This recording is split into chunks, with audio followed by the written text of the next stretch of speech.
चलो आज एक कथा सुनते हैं। संत कौन? देवर्षि नारद बहुत बड़े संत थे। वे जहाँ चाहे आ जा सकते थे, नारायण के भक्त थे। लेकिन एक बार उनके मन में यह जानने की इच्छा पैदा हुई कि आखिर संत कौन होता है। श्री कृष्ण जी के पास गए और अपनी जिज्ञासा बताई। बोले, भगवान, मेरी शंका का समाधान कीजिए। श्री कृष्ण ने कहा, नारद जी, आप अमुक यादव के पास जाओ। उनकी पत्नी गर्भवती है, उनके घर बच्चा पैदा होने वाला है। जब बच्चा पैदा हो तो तुम उस बच्चे से ये सवाल पूछना, वह सब कुछ बता देगा। नारद जी यादव के घर पहुँचे, उनसे मिले और बोले, तुम्हारे घर बच्चा पैदा होने वाला है, मैं उससे मिलना चाहता हूँ। जब तक बच्चा पैदा न हो मैं यही इंतजार करूँगा। एक दिन बच्चे ने जन्म लिया। नारद जी खुश हो गए, बच्चे के पास गए और अपना प्रश्न रखा। भगवत कृपा से बच्चे ने नारद जी का प्रश्न सुना और बहुत जोर से हंसने लगा। ये देख नारद जी हैरान हुए कि वह सोचने लगे, बच्चा कुछ ही घंटों का है और ये मेरा प्रश्न सुनकर खिलखिलाकर हंस रहा है। आश्चर्य, क्या कुछ गलत पूछा? क्या इसने मुझे पागल समझा? लेकिन यह तो बच्चा है, इन दुनियावी चीज़ों का इसे क्या पता। और फिर नारद जी ने देखा बच्चे की रंगत बदल रही है, बच्चे की हंसी खत्म हो रही है, वह चुप होता जा रहा है। नारद ने फिर पूछा, मेरे प्रश्न का उत्तर तो दो, अभी बाकी है, उत्तर तो देते जाओ। बच्चे ने कहा, अमुक ब्राह्मण के घर गाय का बछड़ा जन्मने वाली है। तुम्हारे प्रश्न का उत्तर वह बछड़ा ही देगा।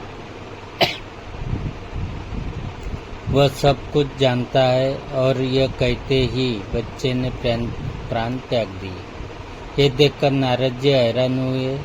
जब मेरे प्रश्न का उत्तर एक मानव नहीं दे सका तो एक बछड़ा कैसे देगा? नारद जी निराश हुए। ब्राह्मण के घर गए, बछड़े ने जन्म लिया, उसने होश संभाली। नारद जी ने उससे अपना प्रश्न पूछा, संत कैसा होना चाहिए? संत कौन होता है? बछड़े ने ध्यान से नारद जी का प्रश्न सुना। मनुष्य की आवाज में बछड़ा हंस दिया, कहने लगा, नारद जी, आपके प्रश्न का उत्तर मैं नहीं दे सकता। आपके प्रश्न का उत्तर इस नगरी के राजा के घर पैदा होने वाला बच्चा दे सकता है। और ये कहते कहते बछड़े ने भी प्राण त्याग दिए। नारद जी बहुत हैरान हुए।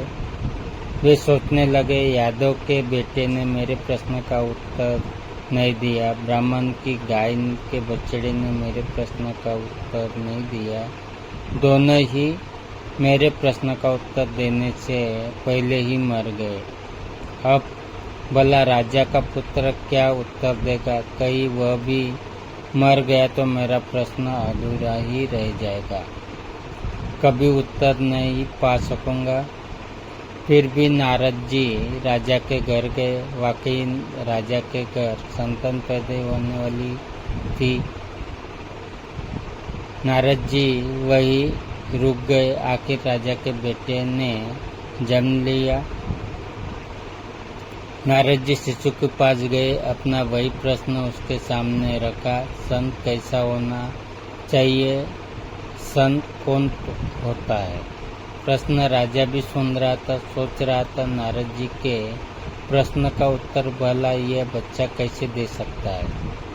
लेकिन उसने स्वयं देखा, नारद जी का प्रश्न सुनते ही बच्चा खिलखिलाकर हंस दिया और बच्चे के हंसने के साथ ही उसकी रंगत भी बदलने लगी। आवाज़ धीमी पड़ने लगी, हाथ पांव शिथिल होने लगे। ये देख नारद जी डर गए। राजा भी काँप उठा। कहा, मेरा बेटा मर तो नहीं रहा। लेकिन नारद जी ने राजा के बेटे से पूछा, तुम्हारी आवाज़ धीमी क्यों हो रही है? तुम्हारी हंसी बंद हो रही है, लेकिन तुमने मेरे प्रश्न का उत्तर अभी देना है। मेरे प्रश्न का उत्तर दिए बिना कैसे जा सकते हो? बच्चे ने कहा, नारद जी, संत ऐसा ही होना चाहिए जैसे आप है, निर्मल और निश्चल, जिसके दर्शन मात्र से देह के छूटते ही मोक्ष मिल जाए, जिसे देखते ही पाप मिट जाए, दुनिया बदल जाए, नरक से स्वर्ग मिल जाए, जन्म जन्म के बंधन छूट जाए, दुनिया बदल जाए, नरक से स्वर्ग मिल जाए, वैकुंठ मिल जाए। आपके दर्शन मात्र सी है मृत्यु लोक से स्वर्गलोक जा रहा हूँ। इससे पहले मैं एक यादव के घर जन्मा था, वहाँ मैंने आपके दर्शन किए, मैंने प्राण छोड़ दिए, फिर बछड़े के रूप में जन्म लिया, आपके दर्शन किए, वह योनि भी समाप्त हुई, फिर राजा के घर जन्मा हूँ।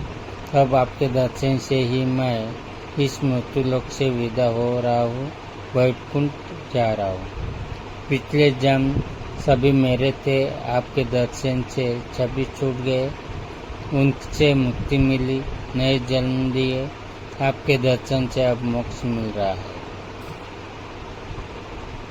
जन्म मरण के चक्कर से मुक्त हो रहा हूँ। संत ऐसा ही होना चाहिए, आप जैसा।